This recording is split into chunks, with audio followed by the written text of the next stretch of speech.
എടി നിന്നെ ഞാൻ അടകടി. ഇന്ന് വൈകുന്നേരത്തിന് മുൻപ് നിന്റെ പരോള് റദ്ദാക്കാൻ എനിക്ക് നീ എഴുതിയ ഈ ഭീഷണി കത്ത് മാത്രം മതി.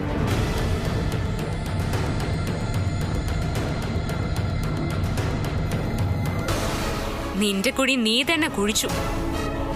പറ്റുമെങ്കിൽ ഇന്ന് നീ എന്നെ കൊല്ലണം.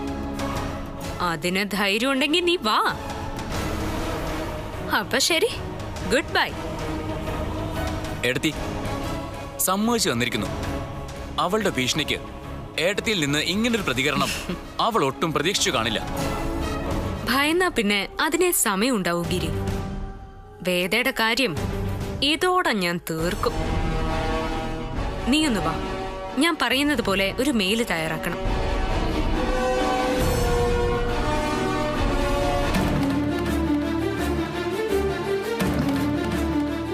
ഒടുക്കത്തെ ബുദ്ധി അവൾക്ക്.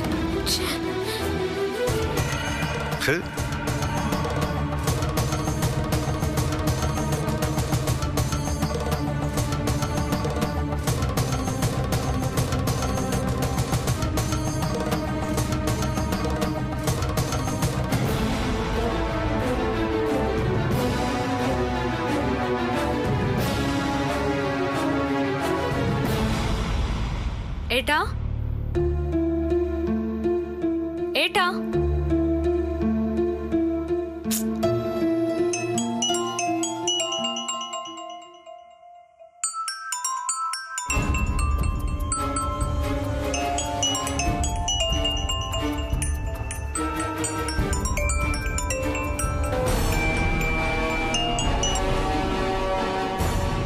എന്താടി, എന്താ നിനക്ക് വേണ്ടത്? എനിക്ക് സംസാരിക്കാനുണ്ട്. അങ്ങനെ നിനക്ക് തോന്നുമ്പോ സംസാരിക്കാൻ എന്റെ ഏട്ടൻ നിന്റെ ആരാടി? മര്യാദയ്ക്ക് നീലിന് ഫോൺ കൊടുക്കടി. നീ എന്താടി എന്നെ ഭീഷണിപ്പെടുത്തുവാണോ? അങ്ങനെ ഭയപ്പെടുത്തി ഞങ്ങളുടെ ജീവിതത്തിൽ പ്രശ്നങ്ങൾ ഉണ്ടാക്കാൻ നീ ശ്രമിക്കണ്ട. അത് നടക്കില്ല. എനിക്ക് നിന്നോടല്ല, നീലിനോടാ സംസാരിക്കാനുള്ളത്. അങ്ങനെ എന്റെ ഭർത്താവിനോട് നീ ഇപ്പൊ സംസാരിക്കണ്ട. നീൽ ആദ്യം സ്നേഹിച്ച പെണ്ണ് ഞാനാ, അത് നീ മറക്കണ്ട. മര്യാദയ്ക്ക് ഫോൺ വെച്ചിട്ട് പോടി. അവള് പൂക്കളം കൊടുത്ത് വിട്ടിരിക്കുന്നു.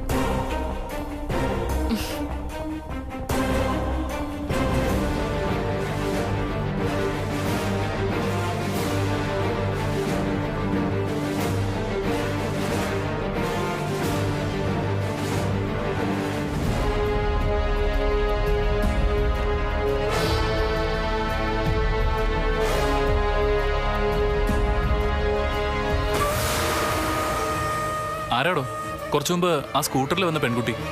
ഞാൻ ബാൽക്കണിയിലിരുന്ന് കണ്ടതാ.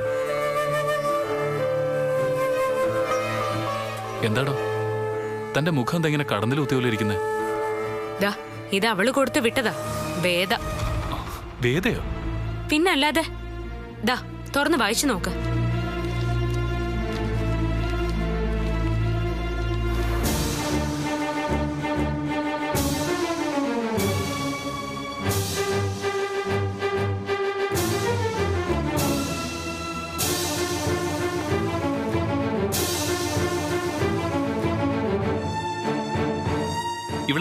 ഇവളിത് എന്ത് ഭാവിച്ച? സ്വാതി, നമുക്കിത് പോലീസിൽ അറിയിച്ചാലോ? ദേ, എന്തെങ്കിലും ചെയ്തില്ലെങ്കിൽ ഇത് വലിയ അപകടമാവും. ഏട്ടൻ പേടിക്കണ്ട, അവളെ എന്താ ചെയ്യണ്ടെന്ന് എനിക്കറിയാം.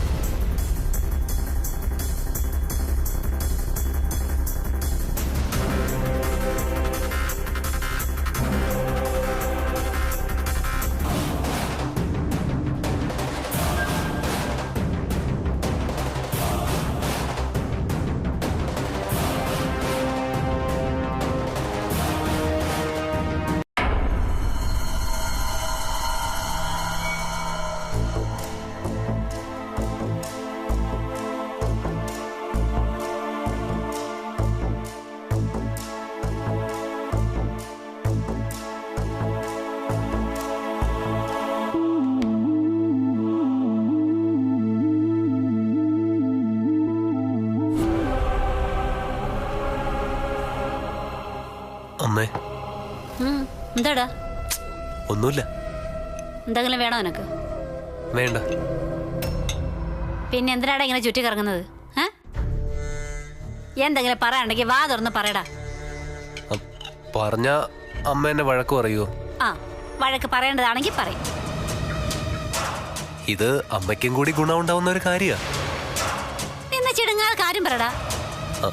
അത് ഗൗരിയെ സഹായിക്കാൻ ഞാനും കൂടി അവിടെ പോയി നിന്നാലോന്നൊരാലോചന. അമ്മ എന്ത് പറയുന്നു? ഓ, അങ്ങനെ എന്റെ മോൻ ഇപ്പോഴേ അച്ചി വീട്ടിൽ പോയി പൊറുക്കണ്ട. അപ്പോ കാശോ? അതമ്മയ്ക്ക് വേണ്ടേ? അത് വേണം. പക്ഷേ നീ ഇവിടുന്ന് പോയാ പിന്നെ നീ അവളുടെ അടിമയായി പോവില്ലെന്ന് ആർക്കറിയാം? അക്കാര്യത്തിൽ അമ്മ പേടിക്കണ്ട. ഞാൻ അവളുടെ അടിമയൊന്നും ആവത്തില്ല. അമ്മ തന്നെയായിരിക്കും എപ്പോഴും എന്റെ ബോസ്. പോരെ? ഓ, എനിക്ക് നിന്നെ തീരെ വിശ്വാസമൊന്നുമില്ല. അമ്മയോട് ആലോചിക്കാതെ ഞാൻ ഒരു കാര്യം ചെയ്യില്ല. ആ, ഞാനൊന്ന് ആലോചിക്കട്ടെ. അത്രയും സ്വത്ത് കിട്ടുന്ന കാര്യമാണെങ്കിൽ പിന്നെ കുറച്ച് ദിവസം നീ അവിടെ പോയി താമസിക്കുന്നതിൽ വലിയ തെറ്റൊന്നുമില്ല. കൊള്ളാം.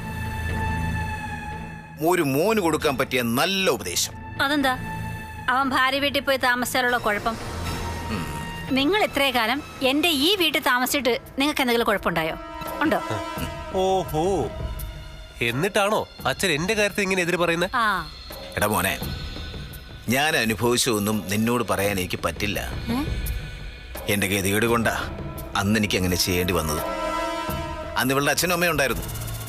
അച്ഛനൊരു പാവം, പക്ഷെ അമ്മയുണ്ടല്ലോ, നിന്റെ ഈ അമ്മയുടെ ഒരു 10 മടങ്ങ് വാശിയും അഹങ്കാരമുള്ളൊരു സാധനമായിരുന്നു. എന്റെ അമ്മയെ കുറ്റം പറഞ്ഞത് മതി. ഓ, അച്ഛൻ പറയട്ടെ അമ്മേ. മോനെ, ഭാര്യ വീട്ടിൽ 10 ദിവസം സുഖമായിരിക്കും.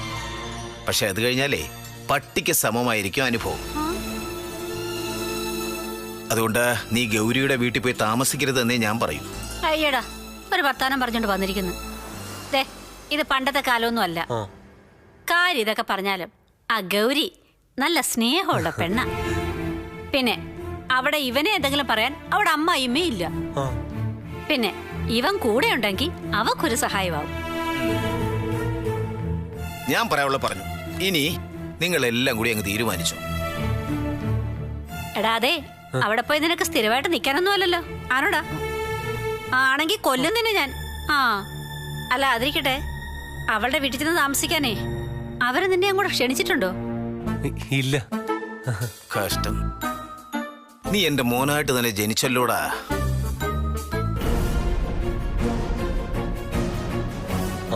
കമ്മേ പറയിപ്പിക്കാനുണ്ടായ സന്താനം. പോടാ.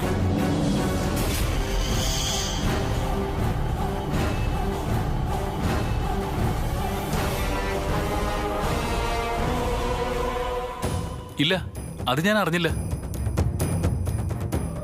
ആ, ശരി. ഏയ് ഇല്ല, അതെന്നോട് പറഞ്ഞില്ല. ആ, ഞാൻ വരുമ്പോ ചോദിക്കാം. എനിക്കറിയില്ലെന്ന് പറഞ്ഞില്ലേ?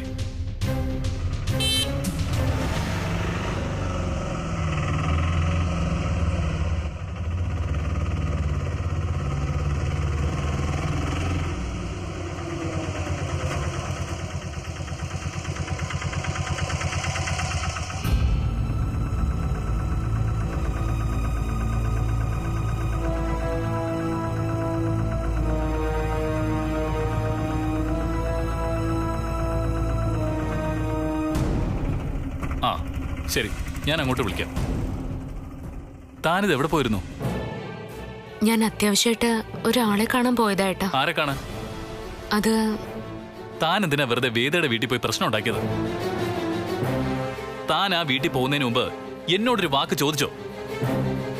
ചോദിച്ചാ ഏട്ടൻ സമ്മതിക്കില്ല എന്നറിയാവുന്നത് കൊണ്ടാ ഞാൻ പറയാതെ പോയത്. നീലിന്നവളെ വലിച്ചു കീറും, നോക്കിക്കോ. ഈശ്വര, എനിക്കതൊന്ന് കണ്ടാൽ മാത്രം മതിയായിരുന്നു. എന്റെ അനുവാദത്തോടെ പോവാൻ സാധിക്കാത്തൊരു സ്ഥലത്ത് ഞാൻ അറിയാതെ പോകുന്നത് ശരിയാണെന്ന് തനിക്ക് തോന്നുന്നുണ്ടോ? എന്റെ കുടുംബം സംരക്ഷിക്കേണ്ടത് എന്റെ ഉത്തരവാദിത്വം ഏട്ടാ. പരോളിലിറങ്ങി അവൾ എന്നെ ഇങ്ങനെ ഭീഷണിപ്പെടുത്താൻ തുടങ്ങിയ അങ്ങനെ അവളുടെ ഭീഷണി കേട്ട് നമ്മൾ ജീവിക്കണോ ഏട്ടാ? അല്ല, ഇതാരെയിപ്പോ ഏട്ടനെ വിളിച്ചു പറഞ്ഞത്? വേദയാണോ? അല്ല, അവളുടെ ബ്രദറാ. ഓ അവനോ?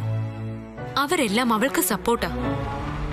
പക്ഷേ ഭീഷണി കേട്ടിട്ട് ഭയന്ന് ഞാൻ ഇവിടെ തന്നെ ഇരിക്കുമെന്നാ അവള് കരുതിയത്. എന്തായാലും ഇപ്പൊ കാര്യം മനസ്സിലായിട്ടുണ്ട്. എങ്ങനെ? അല്ല, താൻ എന്ത് പ്രശ്നം ആ വീട്ടിൽ പോയി ഉണ്ടാക്കിയത്? അതിന്റെ പേരിൽ ഇനി പോലീസ് ഈ വീട്ടിൽ കയറി വരുമോ? ഏട്ടൻ ഇത്രയ്ക്ക് പേടിക്കുന്ന എന്തിനാ? നമ്മൾ ആരെയും കൊന്നിട്ടൊന്നും ഇല്ലല്ലോ. പിന്നെ ഇനി മേലിൽ നമ്മുടെ ജീവിതത്തിൽ കൈയിടരുതെന്ന് ഞാൻ അവളോട് പറഞ്ഞിട്ടുണ്ട്. എന്തായാലും എന്നോട് പറയാതെ താൻ ആ വീട്ടിൽ പോയത് ഒട്ടും ശരിയായില്ല.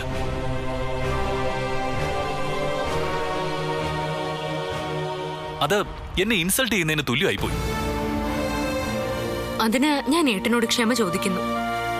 പക്ഷെ എന്നെ വിളിച്ച് ഭീഷണിപ്പെടുത്തിയതിന് മാത്രമല്ല ഞാൻ അവളുടെ വീട്ടിൽ പോയത്.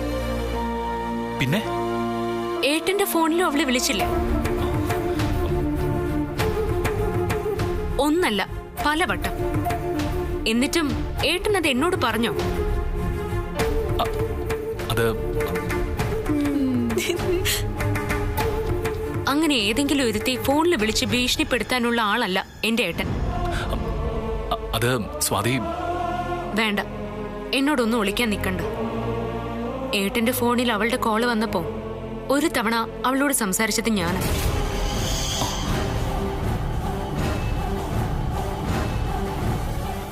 ഞാനത് ഏട്ടനോട് പറഞ്ഞില്ലെന്നേ ഉള്ളൂ. അവളെ ഏട്ടനോട് വിളിച്ച് സംസാരിച്ച കാര്യം ഏട്ടനെ എന്നോടും പറഞ്ഞില്ലല്ലോ. അതുകൊണ്ടാണോ താൻ എന്നോട് പറയാതെ പോയത്? ഞാനിപ്പോ വേദയുടെ വീട്ടിൽ പോയതാണോ ഏട്ടന്റെ കുഴപ്പം? അതോ പഴയ കാമുകിയോട് ഇപ്പോഴും ഒരു സോഫ്റ്റ് കോർണർ ഉണ്ടോ ഏട്ടന്റെ മനസ്സിൽ?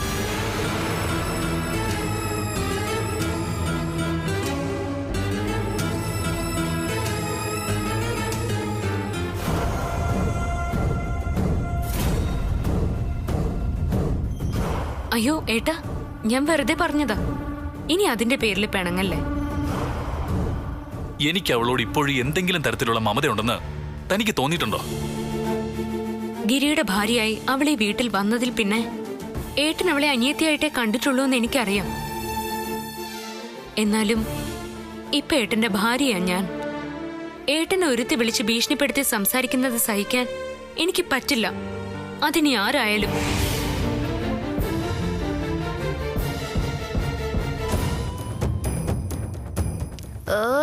ഒരു സ്നേഹപ്രകടനം. പിന്നെ ഇന്നത്തോടെ അവൾ എല്ലാ പണിയും അവസാനിപ്പിക്കും. ഇനി ഒരു ഭീഷണിയും അവളുടെ ഭാഗത്തുനിന്ന് ഉണ്ടാവില്ലെന്ന് എനിക്ക് നല്ല ഉറപ്പുണ്ട്. അതെങ്ങനെ തനിക്കറിയാം?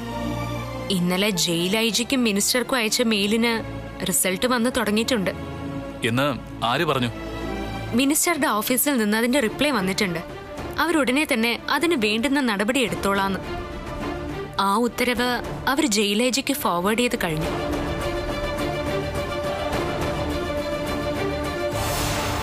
ആ, ഏട്ടൻ എന്തെങ്കിലും കഴിച്ചോ? ഇല്ല. എനിക്ക് വിശക്കുന്നുണ്ട്. ഏട്ടൻ വാ. എന്താ ആലോചിച്ച് നിൽക്കുന്നേ? ഒരു കുഴപ്പമില്ല, വാ ഏട്ടാ.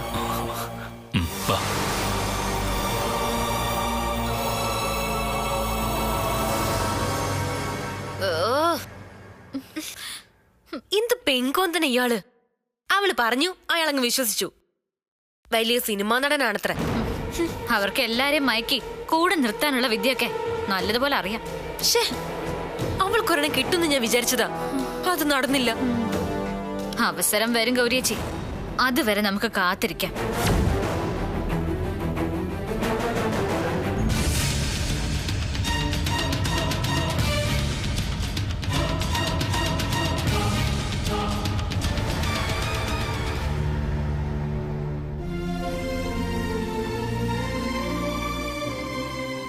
വേദയുടെ വീട്ടിൽ പോയത് ചോദിച്ചുകൊണ്ട് തനിക്ക് എന്നോട് പിണക്കം വല്ലതുണ്ടോ?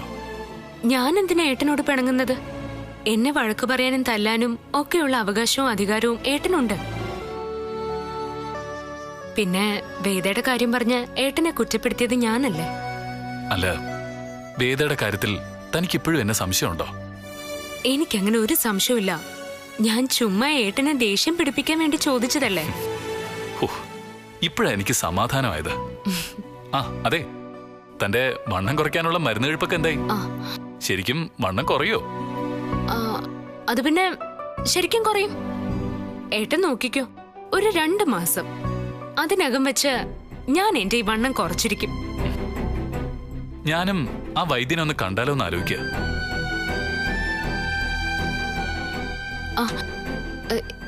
എന്തിന്? ആ അപകടത്തിന്റെ വേദന ശരീരത്തിൽ ഇപ്പോഴും ബാക്കിയാ. പറ്റുമെങ്കിൽ അതൊന്ന് നേരെയാക്കണം. എവിടെയാ വൈദ്യന്റെ വീട്? നമുക്കൊന്ന് പോയി കാണാം.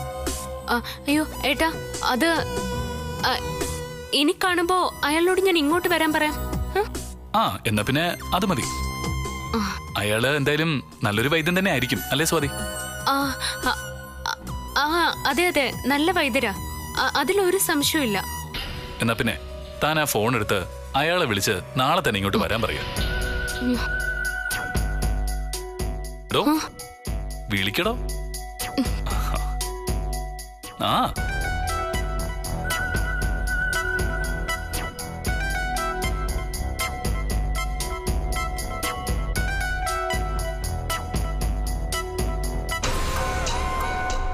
സ്വിച്ച് ഓഫ് ആയിട്ടാ. താൻ ഇത്തിരി കഴിഞ്ഞ് ഒന്നുകൂടെ വിളിക്ക. കിട്ടുകയാണെങ്കിൽ വിവരം ഒന്ന് പറഞ്ഞാൽ മതി.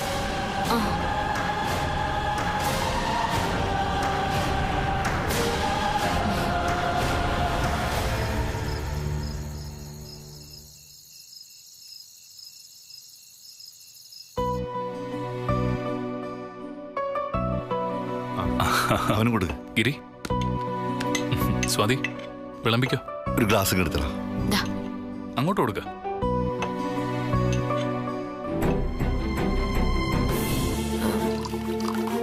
നീ ചെന്ന് വിളമ്പ്. എങ്കിട്ടാ എന്റെ ഭർത്താവിന് ഞാൻ വിളമ്പിക്കോളാം. അതെന്താ നന്ദിനി, എന്നും ഏട്ടത്തിയല്ലേ വിളമ്പുന്നത്? ഇന്ന് മാത്രം എന്താ പ്രത്യേകത? പ്രത്യേകത ഒന്നുമില്ല. ഇന്ന് മുതൽ ഞാൻ വിളമ്പി തരുന്ന അങ്ങ് കഴിച്ചാ മതി. ഏട്ടത്തി അനിയനെ ഊട്ടിയതൊക്കെ മതി. ഇനി ഞാനുണ്ട്. നന്ദിനി, വാക്കുകള് സൂക്ഷിച്ചുപയോഗിക്കണം. ആഹാരം കഴിക്കുന്നിടത്ത് നിന്റെ ഇത്തരം പെരുമാറ്റങ്ങൾ നല്ലതല്ല. ഭർത്താവിന് വിളമ്പിക്കൊടുക്കാൻ ഭാര്യയ്ക്ക് തന്നെ അവകാശം.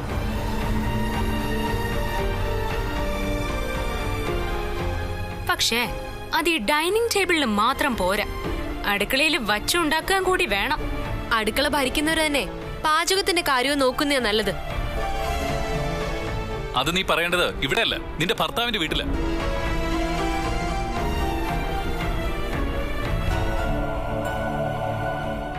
അവനവന്റെ കാര്യങ്ങൾ നോക്കുന്നതിന് പകരം മറ്റുള്ളവരെ കുറ്റം പറയാൻ കാണിക്കുന്ന ഈ മിടുക്ക് ഈ വീടിന്റെ നല്ല കാര്യങ്ങൾക്ക് വേണ്ടി ഉപയോഗിച്ചാൽ എത്ര നന്നായിരുന്നു. അതെ, ഞാൻ എന്റെ ഭർത്താവിന് കുറച്ച് ഭക്ഷണം വിളമ്പി കൊടുത്തതിനാണോ എല്ലാരും കൂടെ എന്നെ ഇങ്ങനെ കടിച്ചു കയറാൻ വരുന്നത്? ആരും ആരെയും കടിച്ചു കയറാനൊന്നും വരുന്നില്ല. നന്ദിനി, നീ ആയിട്ട് അതിനുള്ള വഴി ഉണ്ടാക്കാതിരുന്നാ മതി. അച്ഛാ, ഈ വീട്ടിൽ ഇത്രയും കാലം ഇല്ലാതിരുന്ന പല കാര്യങ്ങളും ഇപ്പൊ ഇവിടെ നടക്കുന്നുണ്ട്, ഒളിഞ്ഞും തെളിഞ്ഞും. അതിന്റെ ഉദ്ദേശം എന്താണെന്ന് എനിക്ക് നല്ല ബോധ്യമുണ്ട്. അച്ഛന്റെ ഈ 2 മക്കളെ തമ്മിൽ അടുപ്പിക്കുക, എന്നിട്ട് അവരെ ശത്രുക്കളാക്കുക. ഇത്രയും കാലം ഈ വീട്ടിലുണ്ടായിരുന്ന മനസമാധാനം ഇല്ലാതാക്കാനുള്ള പദ്ധതിയായത്. ഇതൊക്കെ ആരുടെ പ്ലാനിംഗ് ആണെന്ന് എല്ലാവർക്കും നല്ലതുപോലെ അറിയാം. നിന്റെ കയ്യിലിരിപ്പോണ്ട് തന്നെയാ ഇവൾക്കിപ്പം സ്വന്തം ഭർത്താവിന് വിളമ്പി കൊടുക്കാൻ നിന്റെ കയ്യിൽ നിന്ന് പാത്രം പിടിച്ചു വാങ്ങിക്കേണ്ടി വന്നത്. നീ മര്യാദ ഉള്ളവളായിരുന്നെങ്കിൽ ഗിരിക്ക് ഭക്ഷണം വിളമ്പി കൊടുക്കാൻ നീ തന്നെ ഇവളോട് പറയുമായിരുന്നു. എന്താ പറഞ്ഞില്ല? നിന്റെ അഹങ്കാരം, എല്ലാം പിടിച്ചടക്കി വെക്കാനുള്ള ആവേശം, അതാ കാര്യം. ഗൗരി, നിന്റെ സംസാരം മതിയാക്ക്. എന്നിട്ട് കഴിച്ചിട്ട് എഴുന്നേറ്റ് പോവാൻ നോക്ക്. അപ്പൊ നാളെ മുതൽ അടുക്കള കാര്യങ്ങളില് ഗൗരി നന്ദിനി ഏട്ടത്തിയെ സഹായിക്കണം. ഇത്രയാകാങ്കിലേ അത് ചെയ്യുന്നതിന് ഒരു കുഴപ്പമില്ല. അത് ശരി. അപ്പൊ ഗിരിയേട്ടന് എന്നെ ഗൗരിച്ച് അടുക്കള കയറ്റത്തിലാണല്ലേ ഇത്ര വിഷമം? അതെന്താ, നീ അടുക്കള കയറിയാല് നിന്റെ വീട്ടിൽ നീ ഇത് തന്നെയല്ലേ ചെയ്തോണ്ടിരുന്നത്. അതുകൊണ്ടേ ഇവിടെ നീ അടുക്കളയിൽ ഏട്ടത്തിയെ സഹായിച്ചേ പറ്റൂ.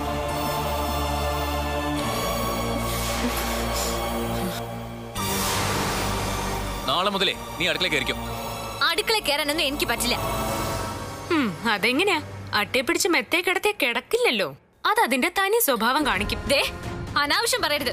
ആരാ അട്ട? ഞാനാണോ? കേട്ടില്ല എല്ലാരും ഇവരെന്നെ അട്ടയെന്ന് വിളിച്ചത്? ഞാനൊരു പാവപ്പെട്ട വീട്ടിൽ നിന്ന് വന്നതുകൊണ്ടാണല്ലോ ഇവരെന്നെ അട്ടയെന്ന് വിളിച്ചത്. ഗിരിയേട്ടാ, നിങ്ങൾ എന്റെ ഭർത്താവല്ലേ? എന്നെ ആക്ഷേപിച്ച് സംസാരിച്ചതിന് മറുപടി കൊടുക്കേണ്ടത് നിങ്ങളല്ലേ? നീ ഇത് ചോദിച്ചു വാങ്ങിയതാ. ഏടത്തി നിന്നെ വിളിച്ചതിലേ ഒരു തെറ്റുമില്ല. അപ്പൊ നിങ്ങൾ ഇവരുടെ കൂടെയാണല്ലേ? ഇത്രക്ക് ഇവരുടെ അടിമയായി കിടക്കാൻ ഇവർ നിങ്ങളുടെ ആരാ?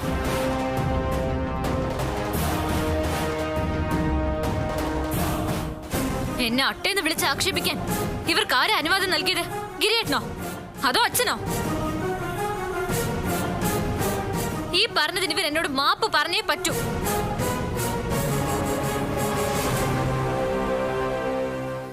ദേ, നിങ്ങളോട് ഞാനൊരു കാര്യം പറയാം. ഇനി മേലാൽ ഇങ്ങനെ എന്നെ അധിക്ഷേപിച്ചാലുണ്ടല്ലോ എന്റെ കൈയുടെ ചൂട് നിങ്ങൾ അറിയും. നന്ദിനി, നീ എന്താ പറഞ്ഞേ? സ്വാതി അടിക്കുമെന്നോ? അല്ല, അത് പിന്നെ ഇനി എന്നെ ആക്ഷേപിച്ചാലുള്ള കാര്യല്ലേ, അത് അപ്പ ആലോചിക്കാം. ഇനി മേലാൽ ഇത്ര ഒരു സംഭവം ഉണ്ടായാല് എനിക്കും ചില തീരുമാനങ്ങൾ എടുക്കേണ്ടി വരും. അത്താഴം മുടക്കി. അച്ഛാ, അപ്പോ നീ എന്നെ അടിക്കുമല്ലേടി?